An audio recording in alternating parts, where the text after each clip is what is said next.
So what if I told you that the most influential music movement in the world today, the one that's rewriting global charts, packing out stadia, if you're British, and fueling billion-dollar industries, was born right here in Jamaica. And yet, we don't have a single world-class venue to honor its greatness.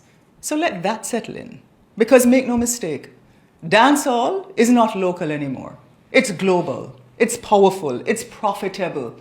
Sean Paul headlines sold-out shows worldwide. The queen of dancehall is a cross-continental force. That's Spice. And Shenseea is dominating US festivals, stages, arenas, collaborating with some of the biggest names in hip-hop. And when Buju touched back road globally, that was a global moment. And just this month, Vybz Kartel returned to the stage. 2 back-to-back sold-out concerts at the Barclays Center in Brooklyn. 40,000 fans in 2 nights. Tickets gone in minutes. That wasn't just a show, it was a cultural reckoning.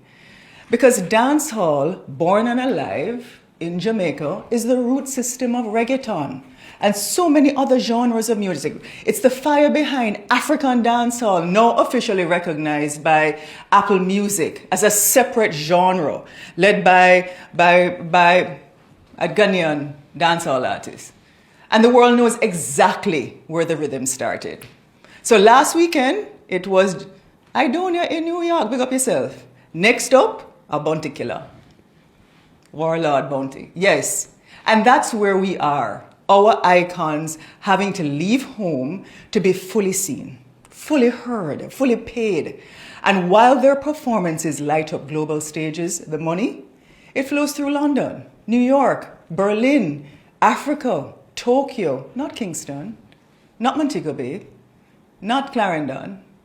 So we give the world the soundtrack and they cash in on the check. The data is interesting. Every time I look at it, and I'll just give you a few stats. I mean, according to Spotify, in 2024, they're Wrapped. Reggae and dancehall amassed over 10 billion views globally, global streams. That's a lot. TikTok ranked dancehall among the top 5 non-English music categories shaping viral trends, dances, global challenges across the world. On YouTube, Jamaican artists consistently outperform acts much larger than our market, pulling view counts into the tens and hundreds of millions. And collaborations with international superstars, sold out tours, brand placements, all of this is happening and proving what we've already known for decades, that dancehall is an economic juggernaut. It's a titan.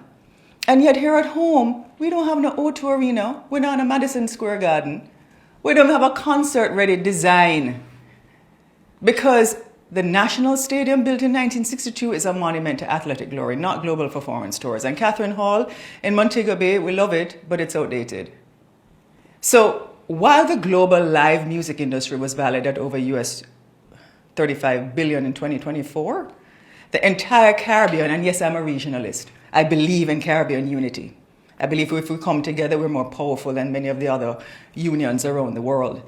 The Caribbean only accounts for 0.5% of that market. 0.5, little bit, less than 1%, despite the fact that our sounds and artists are driving some of the world's biggest trends. And that's a tragedy.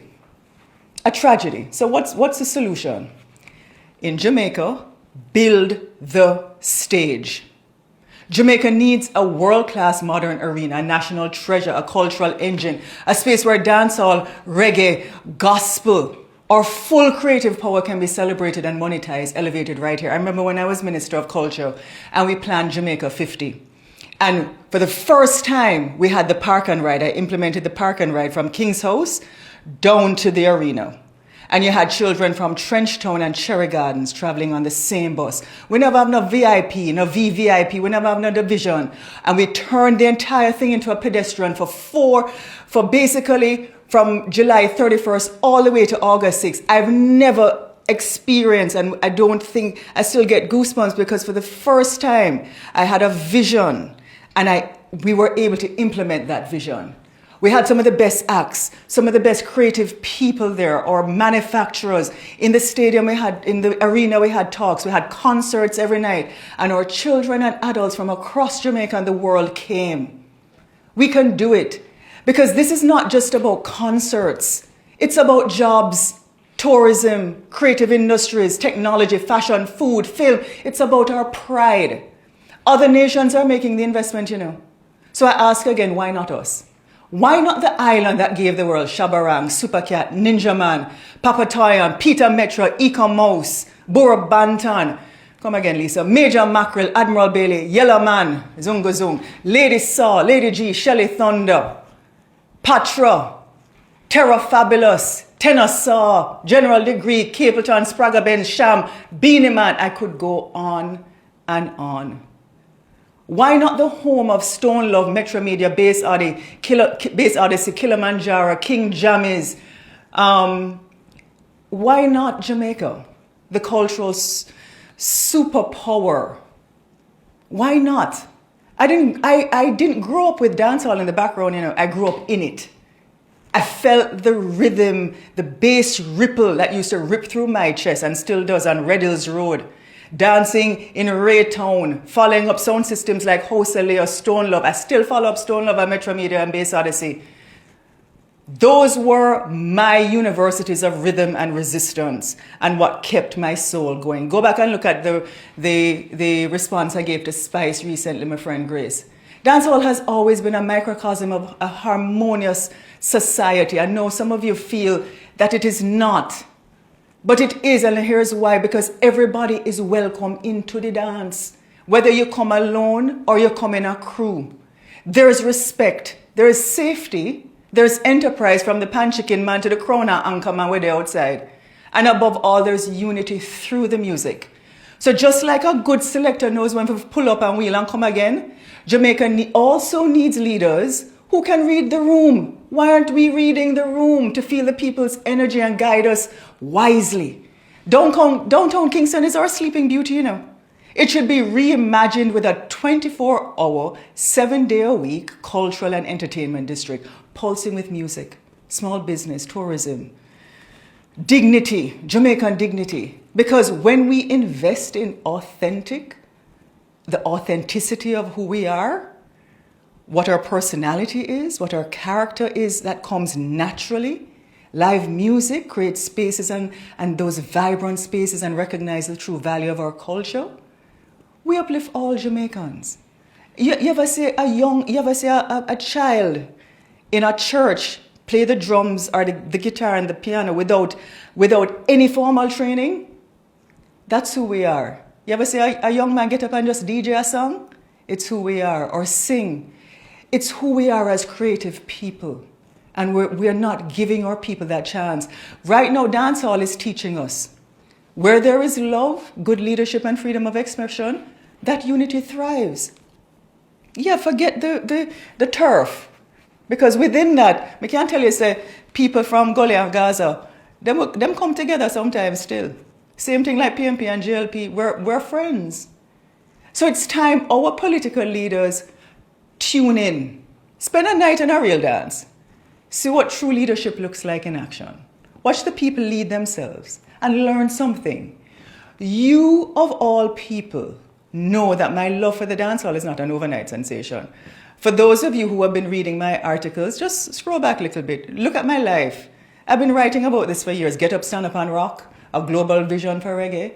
Politicians should learn from dancehall. Jamaica's billion-dollar gold mine we're ignoring. And I'll say, no, I want to see this happen in my lifetime. And yes, I will put my money where my mouth is. So let the artists lead. Let the private sector invest. And let the government give the go-ahead. The government just needs to clear the space. The revenue won't come from customs and tariffs. Don't do that. It will come from tourism, from the jobs, the pride, the global attention we have already earned. So to our leaders, our cultural ministry, our diaspora, our private sector, the time is now. Build the stage, own the rhythm, lead the world. Because dancehall doesn't need to find a home. It already has one. Right here in Jamaica, and it's time we give it a stage to match. And oh, by the way, to the organizers of the Grammys.